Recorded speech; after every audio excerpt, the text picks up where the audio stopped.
All right, let's talk about something that, trips up so many of us, snacking. Is it a total diet wrecker, or could it actually be a secret weapon for a healthier lifestyle? I know, the advice out there it's all over the place. It's really confusing. But today, we're going to cut right through all that noise and build a super simple, science-backed strategy for snacking smart. Okay, first things first, let's just acknowledge the elephant in the room here. The word snacker itself, it has kind of a bad reputation, right? You hear it and you might picture someone just, mindlessly munching on chips or cookies. It's a label that can feel like it comes with a little bit of judgment attached. But what if that whole assumption is just plain wrong? What if snacking, when you do it the right way, could actually be one of the best things you do for your health and your energy levels all day long? Because believe it or not, that's exactly what the science is starting to tell us. And this is where the old school thinking gets totally flipped on its head. I mean, check this out. Research shows that people who snack can actually get more key nutrients, like fiber, than people who don't. And well-planned snacks, they're actually effective for managing weight and keeping your blood sugar stable, avoiding those awful energy crashes. And get this, there was a study that found a simple 30-gram snack of walnuts made people naturally eat fewer calories at their next meal. How cool is that? So why does all this matter so much? Well, get this. On average, snacks make up a whopping 20% of our total daily calories. I mean, think about that. That's a huge slice of your daily food intake. So what this really means is that getting your snacks right isn't some minor detail. It is a massive opportunity to fuel your body way, way better. Okay, so the big question is, how do we actually unlock all these amazing benefits? Well, it all starts not with what you eat, but with why and when you're reaching for that food in the first place. And that brings us to our very first principle, snacking with purpose. And this right here, this is probably the single most important question you can ask yourself before you grab a snack. Are you snacking for fuel, or are you snacking for a feeling? Seriously, that one little distinction is the entire foundation of snacking smart. So snacking for fuel, that's all about responding to your body's actual physical needs. Your stomach takes about 3 to 4 hours to empty. So if your next meal is still a ways off or you can feel your blood sugar dipping, yeah, a snack is a really smart move. That's real hunger. Now, snacking for a feeling, that's a whole different ballgame. That's when we use food to try and soothe boredom or stress or sadness. It's not really a solution, is it? It's more of a distraction. And we all have these triggers, don't we? I mean, think about that autopilot trip to the office kitchen around 4 p.m. You just find yourself there.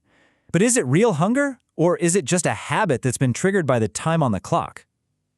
Just bringing a little bit of awareness to those moments, that's the very first step to breaking that cycle of mindless snacking. All right, so you've checked in with yourself, you've listened to your body, and yep, you are genuinely hungry. You need some fuel. So now what?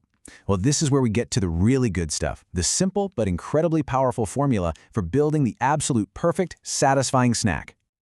And here it is. It's so simple. Your goal is to pair a source of fiber with a source of protein or healthy fat. That's it. That's the whole formula. And this combination is the magic key because it does 3 really important things. It helps balance your blood sugar, it keeps your appetite hormones happy and in check, and, this is the big one, it helps you feel fuller for longer. Way longer than a snack that's just carbs ever could. And you can see just how easy and delicious this formula is in real life. So instead of just grabbing an apple, you have apple slices with some almond butter. Instead of just plain crackers, you add some yummy hummus. Baby carrots are awesome, but pair them with a dip, and suddenly you've got that satisfying protein and fat. See, it's all about creating these little mini-meals that are actually working for your body, not against it. Let's just zoom in on the protein part for a second, because it is so important for feeling full. I mean, just look at the difference here. A single serving of cottage cheese packs a massive 25 grams of protein. Wow. Edamame is another fantastic choice, especially if you're plant-based. That's 18 grams. And hey, even a simple hard-boiled egg gets you a solid 6 grams. These are basically your secret weapons in the fight against hunger. Okay, so knowing the formula is great, but actually putting it into practice day after day, that takes a little bit of strategy. I mean, you can have all the best nutritional knowledge in the world, but if your kitchen and your mindset are working against you, it's not going to help. So let's dive into how we can master the psychology of snacking. The absolute biggest goal here is to make the smart choice the easy choice. Because let's be real, when you're busy and stressed, you're just going to grab whatever is most convenient. So you have to plan ahead. Do your shopping over the weekend. Prep a few easy-to-grab things like chopping up some veggies or making little baggies of nuts. Then, before you even leave the house, just toss a healthy snack in your bag. It's like you're doing a favor for your future self, making sure that good food is always right there when you need it most. Now this is one of the most fascinating things I've seen in the research. It turns out, the more you label a food as bad or forbidden, the more you end up craving it. There was this incredible study that found people who associated chocolate cake with guilt, they actually had less control over their eating and were less successful with their weight in the long run.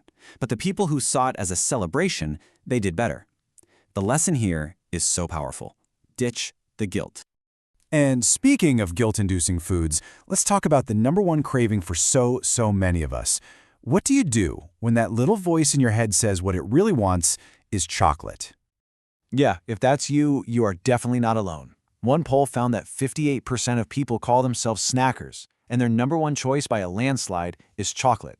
So, you know what? Instead of fighting that craving, let's figure out how to work with it. Okay, here's how you can indulge smartly. First, go for dark chocolate, like 70% cocoa or higher. You get more of the good stuff and less sugar. But the real hack is to just apply our formula. Go ahead, have a few squares of that chocolate you love, but pair it with a source of fiber. Have it with a handful of nuts or alongside some fruit. This way, you totally satisfy that craving, but you also prevent that nasty sugar crash afterwards. All right, we've covered a ton of ground here. The why, the when, the magic formula, and even the psychology behind it all. So now, let's pull it all together into one super simple, memorable strategy that you can actually use every single day. I want you to think of this as your daily decision-making flowchart. Okay, it's 3 p.m. and that hunger pang hits. What's your first move? You pause and you check your why. Is this for fuel or is this for a feeling? If it's for fuel, you know exactly what to do. Apply the formula, fiber plus protein or fat. And last but not least, no matter what you're eating, take a second to be mindful. Just pause, actually taste it, and enjoy your snack. So as we wrap this up, I want to leave you with one simple, doable action. Don't try to overhaul everything at once. Just think about your typical day. What is the one snack? Maybe it's that 4 p.m. bag of chips or that mid-morning cookie. What's the one thing you can upgrade this week using the formula we just talked about? Just start there. See what happens, and I bet you'll be surprised by how much better you feel.